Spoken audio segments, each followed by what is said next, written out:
morning, everybody. Going to give you a briefing here about the incident that occurred this evening. As you know, this is an ongoing investigation. I'm not going to be able to answer a bunch of questions at the end of this because the investigation is really just beginning. So what I will tell you is that we're here to discuss a very serious incident in which one of our officers was injured by gunfire, and that the suspect was fatally wounded. The preliminary information I have to share at this time is a little bit before 11 o'clock this evening, officers received a report of a theft from a residence in the 1100 block of Flandreau. Just after 11:30 p.m. Tuesday night, two officers investigating the theft believe they saw the suspect in a parking lot in the rear of 720 Payne Avenue near the intersection of Payne and Minnehaha.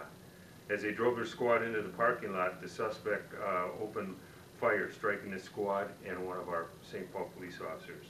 The officers returned fire, striking the suspect, who is deceased at the scene.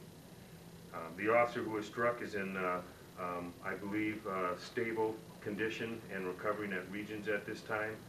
We're not going to identify him at this exact time as well. We will be working with the Ramsey County Medical Examiner's Office to positively identify the suspect before publicly releasing any information about this individual. I've been to the hospital to visit with the officer, also with his wife, and I know that he will be going into surgery early this morning at some point. There's really no other information on the incident that I can share at this time. If you do have any questions, I'll try to answer them right now, but again, not really much that I can share more than what I've given you. What's the situation at the hospital? Is it in lockdown? The hospital is, I do not believe, in lockdown situation at this time. There was a separate incident at the hospital, had nothing to do with this incident, where the hospital asked for some assistance from us, and I believe that situation has been resolved. But that had nothing to do with this incident whatsoever. What's the officer's demeanor? Is he conscious, talking? When I visited with the officer earlier, he was conscious and talking. He's obviously in a lot of pain, and we were doing everything in our power early on to make sure to get his wife and his family to the hospital, which I know has been accomplished. And last I know, he was in X-ray, and again, I believe early this morning we'll be going into surgery. Do you know how long he's been on the force? You know what? I do not have the answer to that question right now. We can have that quite for some you. time. We can have that for you in the morning. Yep. And when I say in the morning, sometime before noon. Yes. So this doesn't appear to be any kind of retaliation from what happened yesterday? No, not at all. But still, it's got to be hard being such a busy time, two of these things happening so close to each other. Yep. Tough day.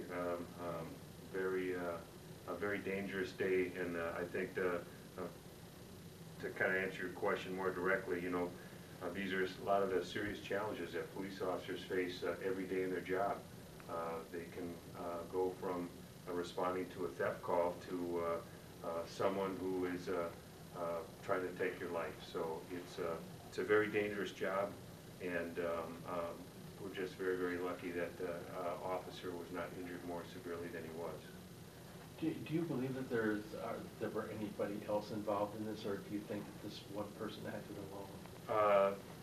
What I will say is that I do not believe that the public is at any risk at this time, and I think that that's probably the best way to answer that question right now. How many, was the officer struck multiple times or just once? That I can't answer at this time. Guys, one more question and we'll kind of wrap it up. Anybody got anything else? Thanks again. I know we're going to have more information for you as the investigation unfolds. We'll have more information about the officer and other particulars hopefully later today.